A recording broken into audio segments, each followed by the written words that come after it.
Let's start our first news. Daniel Cormier has revealed that he was genuinely jealous of the incredible amount of money Conor was making after arriving in the UFC. Looking back on his own career, Cormier explained that the financial landscape was completely different when he first entered the promotion. At that time, earning around $100,000 for a single fight was considered huge money. Reaching six figures meant you had truly made it, and fighters celebrated those paydays because they were rare. Cormier admitted he was fortunate enough to earn those kinds of purses early in his UFC run, largely thanks to his successful wrestling background and the reputation he had already built before joining the organization. However, everything changed once Conor entered the UFC. Cormier said he watched Conor's popularity explode almost overnight, and he could not help but feel jealous as he saw the Irish superstar earning massive amounts of money. At first, Cormier only focused on the eye-popping numbers, but later he realized there was a much bigger picture. Conor did not just become the biggest star in the sport, he completely changed the business of MMA. According to Cormier, Conor almost single-handedly moved the financial standard for every fighter on the roster. Before Conor's rise, becoming a UFC champion and making $1 million for a fight was viewed as an unbelievable achievement. Then, Conor started earning $10 or even $12 million for his appearances, leaving everyone stunned. That dramatic increase forced champions and top contenders to rethink their own value. They were no longer asking for the same money as Conor, but they knew they deserved significantly more than before. Cormier believes that Conor's success created opportunities for the entire roster, raising fighter pay across the board. In his opinion, Conor literally lifted the entire sport financially, allowing countless champions and elite fighters to negotiate much bigger contracts and earn the kind of money that once seemed impossible. Move on to another news. Sean O'Malley has looked back on his heated rivalry with Sean Strickland, opening up about the tension that built between them both on stage and behind the scenes. Their public clash first grabbed attention during a UFC press conference a few years ago, when both fighters exchanged insults while preparing for massive title fights.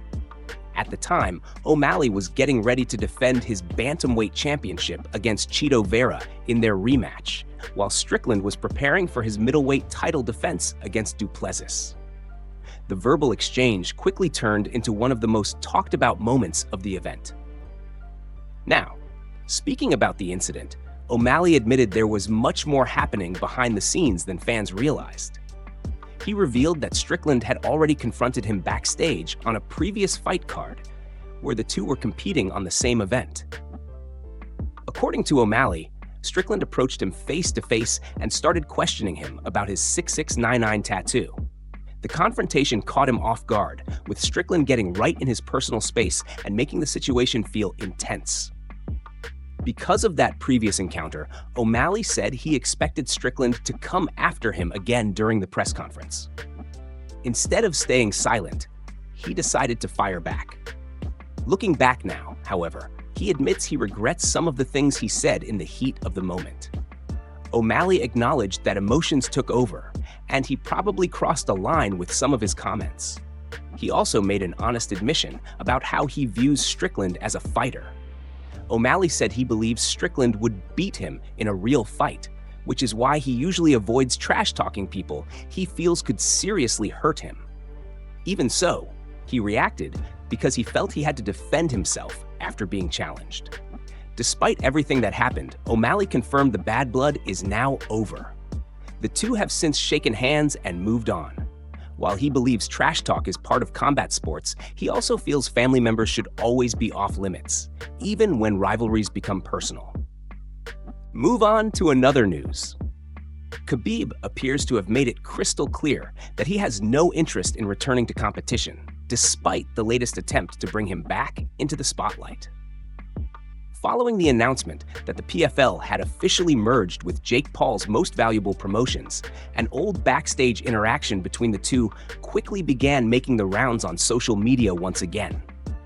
The clip immediately caught the attention of fight fans, with many wondering if Jake could actually convince one of the greatest fighters in MMA history to step back inside the cage.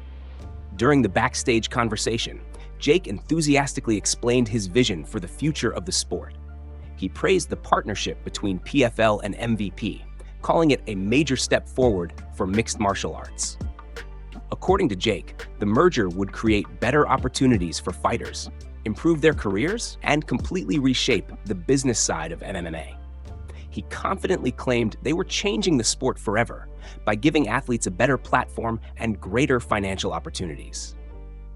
Jake then took things a step further by telling Khabib that if he decided to compete under the new promotion, it would monumentally change the sport. He emphasized that Khabib's involvement would have an enormous impact on MMA and help push the organization to another level. Jake clearly believed that bringing a legendary name like Khabib into the promotion would create a historic moment for the entire industry. However, Khabib's reaction told a completely different story. Rather than showing excitement or interest, he appeared calm, relaxed, and largely unmoved by the proposal. While he politely acknowledged that the merger sounded good for MMA, his facial expressions suggested he was not seriously considering the idea of making a comeback. That impression became even stronger after Khabib shared the viral clip on his official Telegram channel. Alongside the video, he posted a humorous caption that translated to, "The face I make when someone tries to convince me to come back." The message quickly spread across social media, with fans interpreting it as another clear sign that the former lightweight champion remains fully committed to retirement. Ever since stepping away from competition, Khabib has repeatedly stated that his fighting career is over, and he has consistently turned down speculation about potential returns. His latest post only reinforced that position, making it clear that even ambitious offers and major promotional changes are unlikely to change his mind. For now, Khabib seems perfectly content watching the sport evolve from the sidelines while focusing on coaching, mentoring his team, and continuing the legacy he already built inside the cage. Move on to another news. Sean Brady has shared his prediction for the highly anticipated matchup between Islam Makhachev and Ian Garry, and he believes the fight will be completely one-sided. In Brady's opinion, Islam has all the tools needed to control the contest from start to finish, and he expects the former lightweight champion to secure a dominant submission victory without facing too many serious problems. Brady admitted there is one interesting factor heading into the fight. Ian will likely be one of the tallest opponents Islam has faced, with a noticeable height advantage that could create a few challenges in the striking exchanges. Brady believes Ian's size could help him stay on the outside, making it slightly more difficult for Islam to close the distance. He also mentioned that if Ian can defend the takedowns early, it might allow him to keep the fight standing longer than many people expect. Even with that advantage, Brady is far from convinced it will make a meaningful difference. He pointed out that while Ian is tall and lengthy, he is not built like someone such as Morales, who combines size with exceptional physical strength. According to Brady, Ian simply does not possess the kind of explosive one-punch knockout power that forces opponents to completely change their game plans. Because of that, he does not expect Islam to hesitate when looking for takedowns. Brady also highlighted that although people often describe Ian as having a huge reach, the numbers are not nearly as overwhelming as they sound. He explained that Ian's reach is around 74 inches, which is respectable, but not unusually long for a fighter competing at the highest level. In Brady's view, that means Islam should still be able to work his way inside without facing impossible obstacles. Another factor Brady believes could play a major role is the difference in overall size on fight night. He recalled previous weigh-in reports showing that Ian did not gain a significant amount of weight after officially making the welterweight limit. Brady compared that to his own experience, explaining that he enters the cage much heavier after rehydrating. While he admitted that post-weigh-in weight is not the only thing that determines the outcome of a fight, he insisted it can still provide a meaningful physical advantage inside the octagon. Taking everything into account, Brady expects Islam to pressure forward, secure multiple takedowns, and eventually dominate the grappling exchanges. He believes the fight will become one-way traffic, with Islam controlling the action before eventually finding a submission finish. In Brady's eyes, Islam has the wrestling, strength, and overall skill set to make this matchup look far more comfortable than many fans are expecting. Move on to another news. Dan Hooker has taken his long-running online feud with MMA Guru to another level, making some fiery comments during a recent live stream. The rivalry between the two has been building for quite some time, with MMA Guru regularly criticizing Hooker's performances, reacting to his fights, and trolling him across social media. While the back and forth had mostly stayed online, Hooker's latest remarks showed just how frustrated he has become with the popular MMA content creator. During the live stream, Hooker did not hold back while speaking about MMA Guru. He called him out directly and claimed that if they ever crossed paths in real life, he would not settle for a simple slap. Instead, Hooker said he would throw a head kick, making it clear that he was extremely upset over what he believed had happened involving his former relationship. Hooker accused MMA Guru of contacting his ex-girlfriend after their breakup and asking questions about their relationship. According to Hooker, he found the alleged behavior completely unacceptable and expressed disbelief that anyone would reach out to someone's former partner following a breakup. His comments quickly spread across social media, sparking debate among fans over what had actually happened behind the scenes. Not long after Hooker's remarks began circulating, MMA Guru responded publicly and offered a completely different version of events. Posting on X, he acknowledged that he understood why Hooker was angry and even joked that he had now joined the long list of UFC fighters who would like to fight him. However, he firmly denied ever contacting Hooker's ex-girlfriend. According to MMA Guru, the situation was actually the opposite.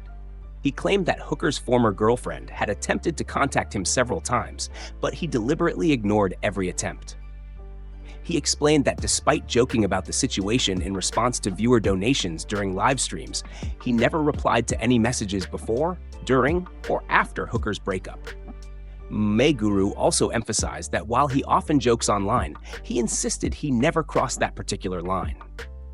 He admitted that Hooker has plenty of reasons not to like him because of his criticism and commentary over the years, but he believes those reasons should at least be based on facts rather than misunderstandings. Despite the heated exchange, MMA Guru ended his response on a surprisingly respectful note. He said he still considers himself a fan of Hooker and simply wanted to correct what he believes is an inaccurate story.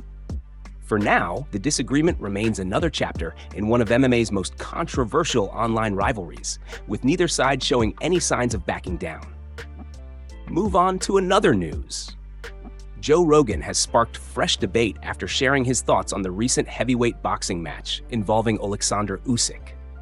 While discussing the fight, Rogan questioned the officiating and suggested that the outcome may have been influenced by factors beyond what happened inside the ring. He argued that the officials had an opportunity to stop the fight under different circumstances, but chose not to, leading him to wonder whether the decision was simply poor judgment or something more serious. According to Rogan, there are only two possible explanations in his view: incompetence or corruption. He admitted that he personally leans toward the second possibility, explaining that major boxing events often involve enormous financial interests. In his opinion, officials may feel pressure to remain in the good graces of powerful promoters, especially when a major star is involved in a high-profile event.